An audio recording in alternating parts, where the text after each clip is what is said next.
Welcome to seated group. आज की इस क्लास में हम CDP यानी चाइल्ड डेवलपमेंट का टॉपिक देखेंगे, जो मनोसामाजिक सिद्धांत, इसके बारे में पूरी डिटेल आगे हम लोग देखेंगे कि मनोसामाजिक सिद्धांत इससे कौन कौन से मेन पॉइंट है। टेट, सीटेट, सुपर टेट, जितने भी टीचिंग से रिलेटेड एग्ज़ाम होते हैं, सब में 1-2 नंबर के क्वेश्चन ज़रूर देखने को मिलते हैं। अब देखिए मनोसामाजिक सिद्धांत के बारे में पूरी डिटेल। यह सिद्धांत एरिक एरिक्सन द्वारा प्रतिपादित किया गया है। सबसे पहला क्वेश्चन पूछा जाता है कि जो मनोसामाजिक सिद्धांत है ये किसके द्वारा प्रतिपादित किया गया है। तो ये जो एरिक एरिक्सन महोदय हैं, इनके द्वारा प्रतिपादित किया गया है। इनका जन्म जर्मनी में हुआ था। कहाँ हुआ था एरिक एरिक्सन का जन्म? जर्मनी में हुआ था। बाद में इन्होंने अमेरिका में रहना शुरू कर दिया। जर्मनी और अमेरिका ये दोनों इनके महत्वपूर्ण स्थान हैं। इनका मुख्य उद्देश्य बच्चों में व्यक्तिगत पहचान कैसे होती है उस पर था। इनके अकॉर्डिंग पूरा जीवन 8 स्टेप से होकर गुजरता है। ये जो 8 स्टेप हैं ये बहुत महत्वपूर्ण माने जाते हैं। अब आगे देखिए आप लोग 8 स्टेप कौन कौन से हैं। विश्वास बनाम अविश्वास यानी ट्रस्ट विद मिसट्रस्ट। इसकी जो एज है ये इम्पॉर्टेंट है। कितनी है? 0 से 2 वर्ष मानी जाती है, या किसी बुक में 1 से 5 मानी पॉइंटों में 1.5 से 2 वर्ष मानी जाती है। ओके। जिन बच्चों को माता पिता से प्यार आदि मिलता है उनमें विश्वास का भाव विकसित होता है। दूसरी तरफ जिन बच्चों को माता पिता का प्यार आदि नहीं मिलता है तो वह रोना बिलखना शुरू कर देते हैं। इस क्रिया से बच्चों में अविश्वास उत्पन्न होना शुरू हो जाता है।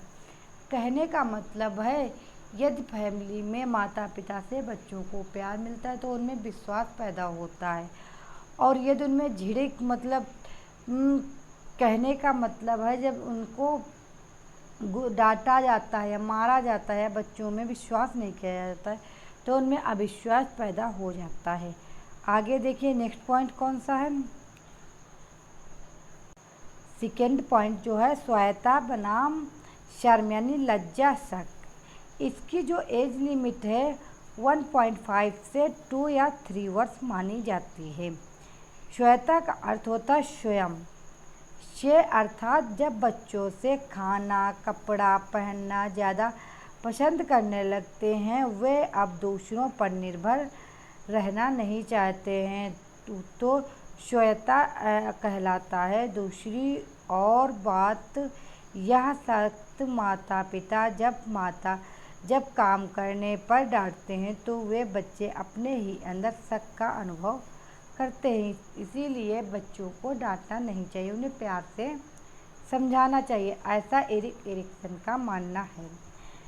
नंबर 3 पहल बनाम दोष। इसकी जो एज लिमिट है 3 से 6 ईयर एज। जब बच्चे में समझने की क्षमता का थोड़ा सा विकास हो जाता है तो उसमें जिज्ञासा बढ़ जाती है। यदि वो किसी बात को समझने लगते हैं तो और भी उन्हें जानने की इच्छा होती है कि आगे क्या होगा। ओके। वह बहुत ज़्यादा उत्सुक हो जाता है। उत्सुक होने की वजह से वह पहल करता है। दूसरी तरफ माँ बाप उनकी उत्सुकता को दाब देते हैं तो दोष भाव उत्पन्न होना शुरू हो जाता है, यानी गिल्टी ऑफ फीलिंग। दोनों दब जाते हैं, उनमें कोई जिज्ञासा ही नहीं रह जाती है कि किसी बात को जानने की कि आगे क्या होगा। नंबर 4 पॉइंट है परिश्रम बनाम हीनता। जो इसकी एज लिमिट है 6 से 12 ईयर। ये उत्तर बाल्यावस्था भी मानी जाती है। इस आयु में बच्चा माँ बाप का हर काम करने की कोशिश करता है, अतः उसे परिश्रम कहते हैं। दूसरी तरफ अगर उनमें बच्चों को कोई काम दिया और उस बच्चे की काम करने की क्षमता कम है तो वह उस काम नहीं कर पाएगा, इसलिए उससे हीनता आनी शुरू हो जाती है। इसलिए बच्चों को किसी भी कार्य करने के लिए प्रोत्साहित करना चाहिए। ओके। नंबर 5, पहचान बनाम भ्रांति कि उनकी क्या पहचान है। इसकी जो एज लिमिट है 12 से 18 ईयर, ये किशोरावस्था मानी जाती है। इस आयु में बच्चों में अपनी पहचान बनाने की बहुत ज़्यादा उत्सुकता होती है। दूसरी तरफ जब बच्चे उद्देश्यपूर्ण काम नहीं करते तो उनके पास बहुत सारे रास्ते खुल जाते हैं। यदि उनके मन का काम नहीं होता तो और भी वो काम रास्ते तलाशने लगते हैं। नंबर 6, आत्मीयता बनाम अलगाव, जो इसकी एज लिमिट है 18 से 35 वर्ष, यानी पूर्व वयस्क अवस्था।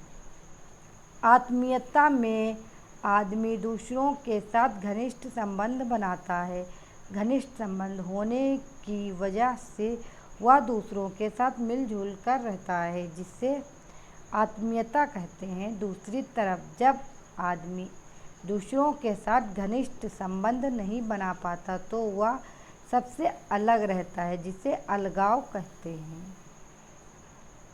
नेक्स्ट, जननात्मकता बनाम स्थिरता, जो इसकी एज लिमिट है 35 से 65 ईयर, यानी मध्य वयस्क अवस्था मानी जाती है।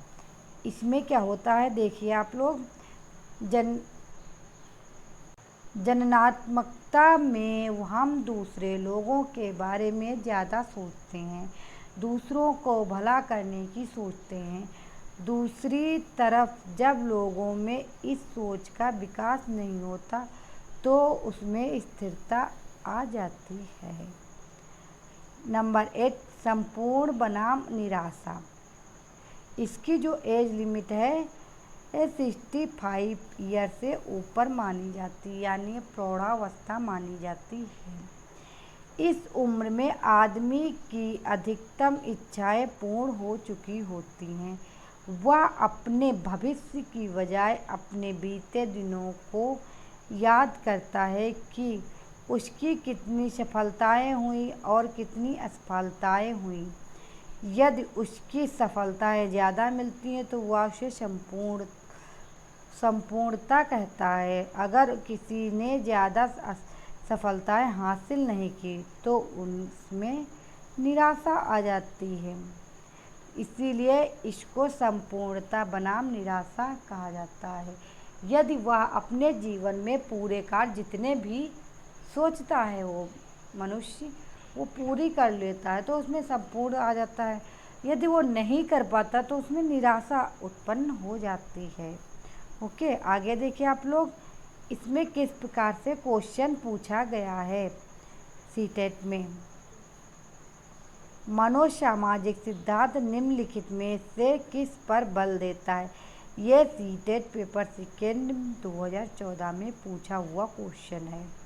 उद्दीपन व प्रतिक्रिया, लिंगीय व प्रसुप्ति स्तर, उद्यम के मुकाबले में हीनता का स्तर, क्रिया प्रसूति यानी सक्रिय अनुबंधन।